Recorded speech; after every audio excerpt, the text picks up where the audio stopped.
Today on Primetime Local News. For the first time since 2016, the city is raising the price on local taxi fares. One of the major costs of operating a taxi cab is fuel, and the operators are finding it that they're basically at a point of break even or losing money.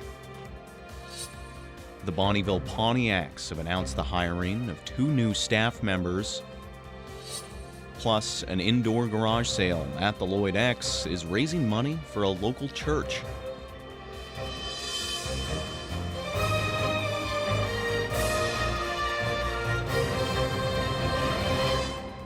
Prime Time Local News, serving the Lakeland and Midwest regions. The cost to get around Lloydminster by taxi is going up. The news comes as City Council amended the taxi bylaw, raising fares for the first time in years. Jace Mackey now has more on the reasoning behind the hike. The price of almost everything has been increasing over the past few months, and that includes the price of gas. High gas prices led representatives from Lloydminster's taxi companies to ask for a review of the current fee structure. The fees in place right now were set in 2016 when the price of gas was under $1 a litre. One of the major costs of operating a taxi cab is fuel, and the operators are finding it that they're basically at a point of break even or losing money. So without this raise, we would have potentially less cabs on the road. The new fares approved by City Council includes an increase from $3 to $3.75 for the first 117 meters, and the waiting time charge goes up by $20. These changes bring the city in line with fares charged in Saskatoon.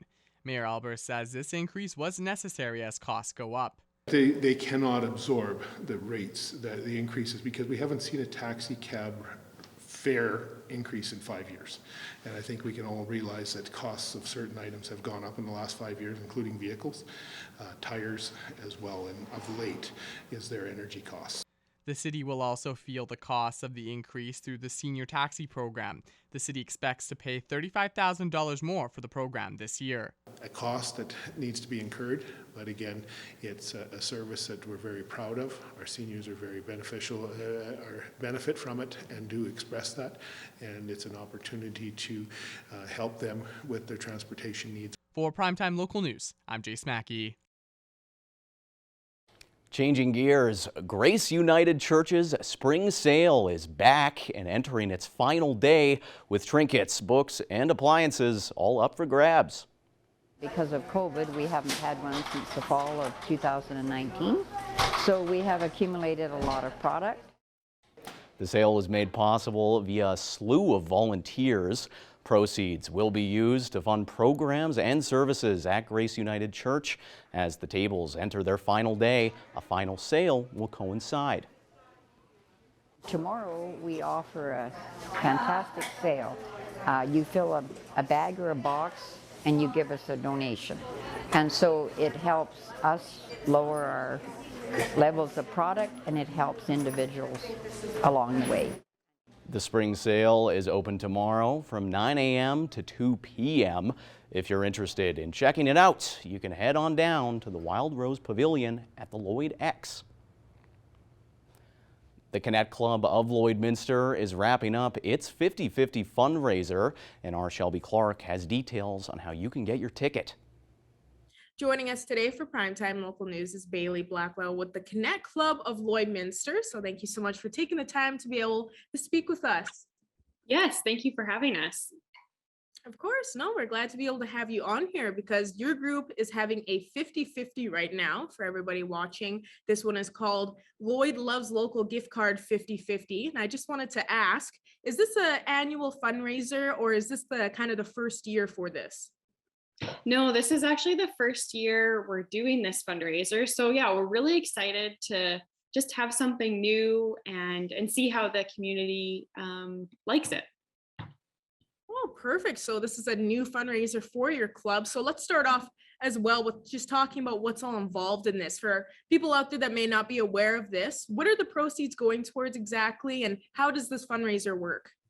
So this is a 50-50, but instead of one winner, we're splitting the pot between 10 different winners. And all of the 10 winners will get a variety of local gift cards to Lloydminster. So we kind of decided that instead of asking all these businesses for sponsorship, as we do throughout the year with other fundraisers, that we kind of wanted to give back to them and support them in their businesses, considering the couple years that we've all had. So yeah, the draw is going to be next Monday to Wednesday, so May 2nd to May 4th. And yeah, we're really excited about it. Tickets are $20. You can go onto our Lloydminster Connect Club Facebook page to message us and buy tickets, or we're also going to be selling at the Co-op grocery store on Saturday afternoon from noon to 4, and we're also going to be at the farmers market on Saturday. And, since this fundraiser has started, since it's the first year, have you been seeing some good response so far from residents? Yeah, I think 50-50 is something that a lot of people can really get on board with. And since this one is actually giving back to local businesses, then it's just that little extra incentive to support.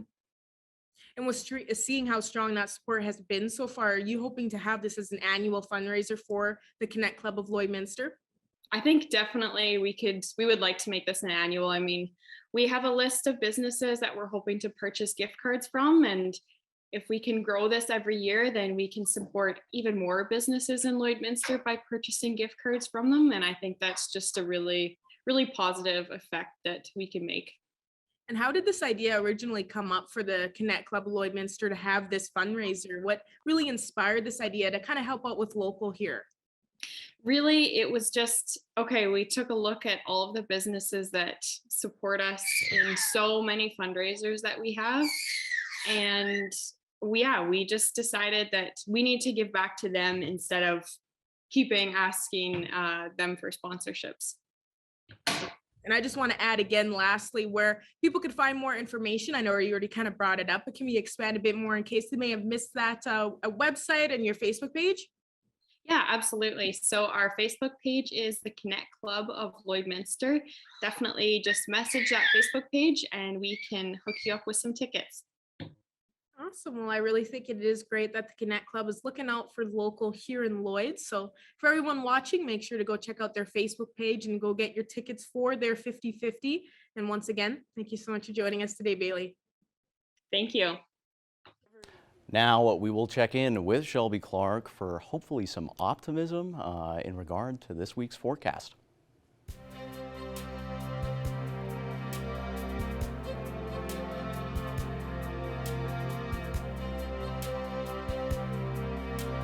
Thanks so much, Tate. Now taking a first look at your weather forecast, we did see a much warmer day today.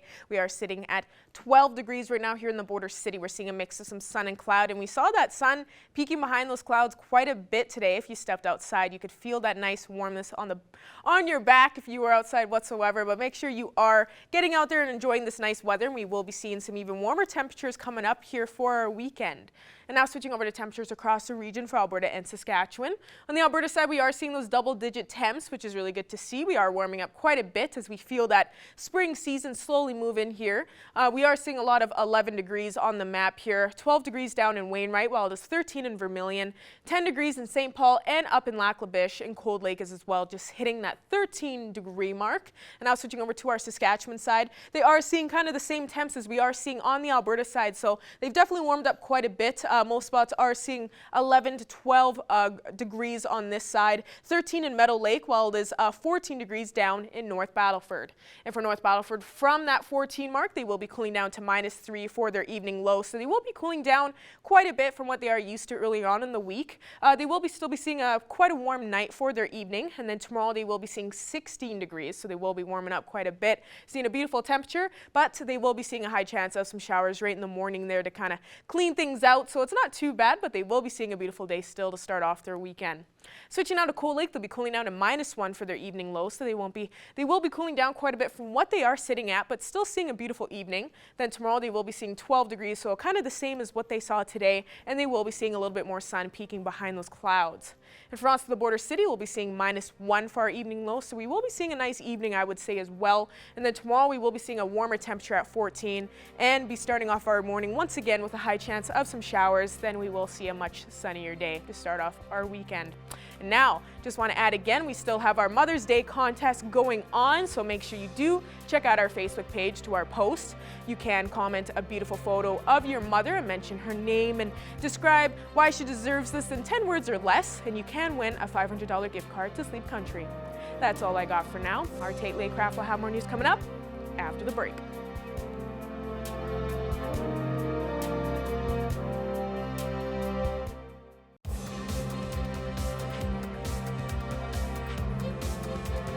At the beginning of the month, the Bonnyville Pontiacs mutually parted ways with head coach and general manager Rick Swan. Now the team has a new face or two to run the organization. Neil Langridge and Chad Nilsson have been hired as associate general managers. Langridge will manage the business side of the organization, while Nilsson will work on the hockey operations. Langridge has been with the Pontiacs since 2014 and started as assistant GM in 2019. Nelson, a former Pontiac player, joined the organization in 2017 and was most recently the director of player personnel. The Toronto Raptors are looking to avoid elimination once again when they host the Philadelphia 76ers on home court tonight. Being down 3-0, right? I already said it. If somebody can do it, it'd be us. The Raptors hope to feed off the crowd and for a Game 7 after 2 straight victories over the 76ers. A series win would make Toronto the first NBA team ever to come back from a 3-0 deficit. It's time now again to check in with Shelby Clark for another look at weather.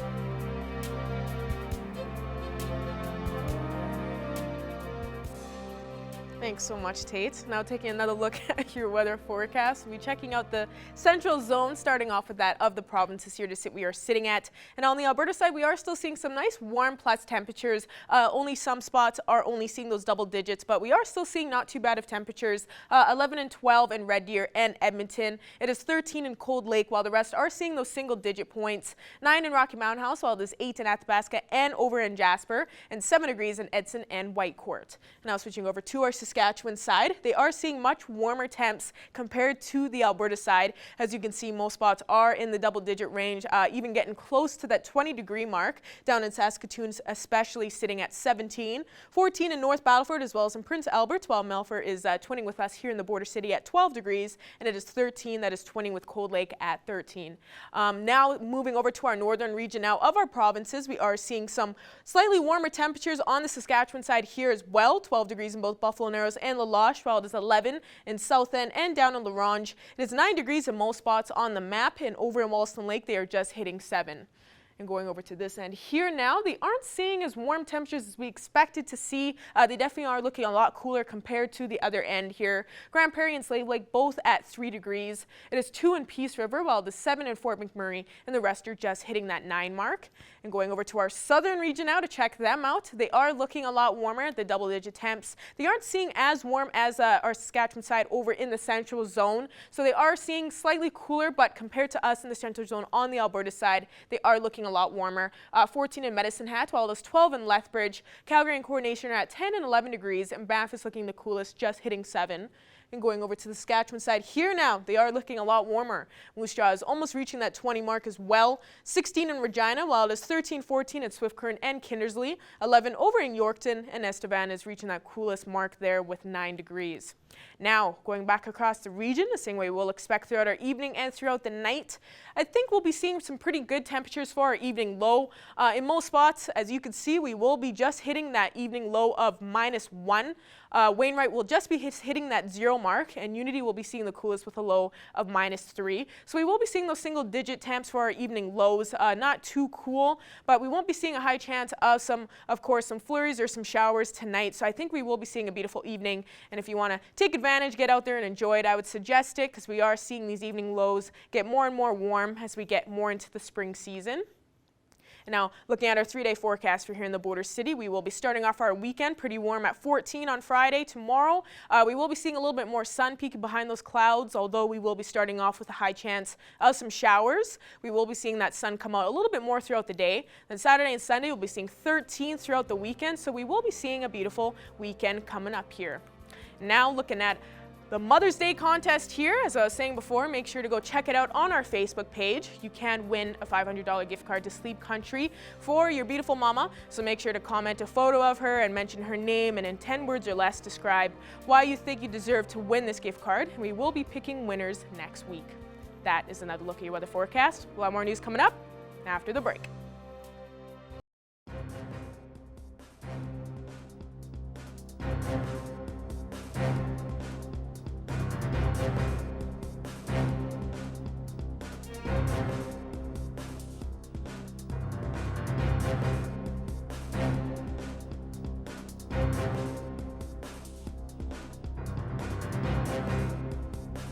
I'm joined here now by Jakeem Joyner, and now you're not only an author, but you are an artist and a musician and wear a lot of hats. But for those who don't know too much about you, could you just go a little bit into your background? I am a contemporary jazz saxophonist and author. Most people in my industry know me as a saxophone player. You know, I toured all over the world as a performing artist, and I have a lot of songs at radio. I have a couple of hits on the Billboard. I've got about 9 albums out now, and I started as a performer slash producer in 2007 with my very first album. And then I started to dabble into literature and writing, I think right around 2013, 14. I found that I had a passion also for writing just as much as producing music. So right now I'm currently getting ready for a pretty big summer tour. Well, I'll be going to Chicago, New York, Orlando, Miami. So I'm really looking forward to that because obviously haven't been to tour as much because of the pandemic. So this is an exciting time to kind of get back out there and do music. In the meantime, I'm still writing. So that's, just in a nutshell. There's a lot more, but I hope that answers at least a little bit. Yes, that's really exciting. Now, speaking of your writing, your most recent book was A Minor Assassin. So if somebody hasn't had the chance to pick it up yet, what can they expect? You know, it's a young teenager who eventually becomes a vigilante and decides to take the law into his own hands because of a tragedy that happened to his family. He's really young when something horrible happens at the age of 8. He gets whiffed off to Japan for with some really what I like to say, rich Japanese people who supportedly were supposed to protect his family, but they weren't able to. But they trained this young John to exact his revenge at some point back in Las Vegas, where he comes back at the tender age of 15 to look for his sister and to find those who brought harm on his family. So it's really interesting because he learns how to do a lot of techie things in addition to learning how to fight. I will just give you a quick note that it's got some violence in it, and it takes place in Las Vegas, which makes it a lot of fun because he's doing a lot of espionage and things like that, trying to get into casinos and find these bad dudes.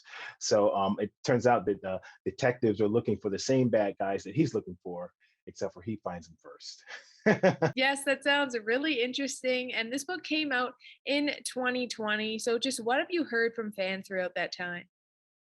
People are loving it. You know, I mean, it was surprising to a lot of people because it's a little bit different from my first novel, Zaria, which is more of a teenage science fiction, a little bit of fantasy on another planet.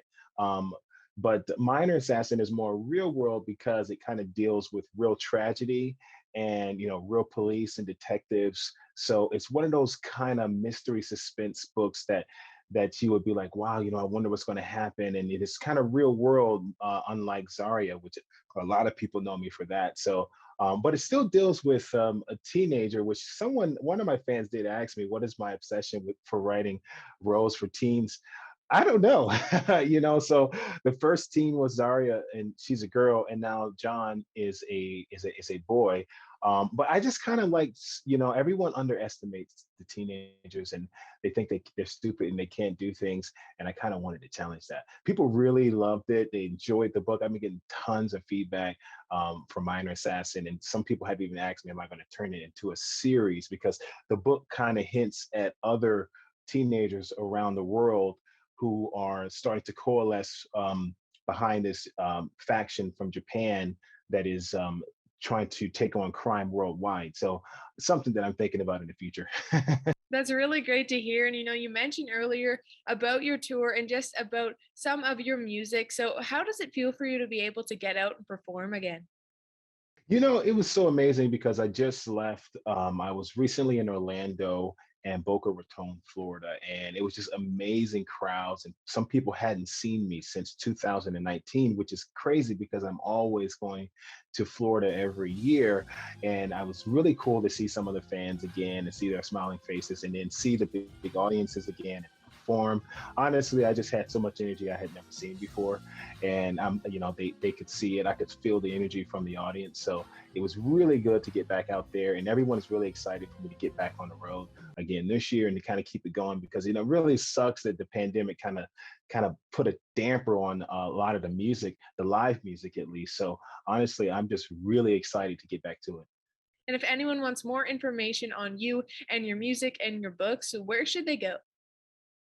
The best place to go is to my website, which is just my first and last name, JackimJoyner.com, and that's spelled JackimJoyner.com. It's mostly about my music and my tour. However, I do have my books link on my website, but you can also follow me on Instagram at Jackim Joyner as well. Same thing, Twitter at Jackim Joyner. But I'm mostly on Instagram. You send me a message, I'll send it right back.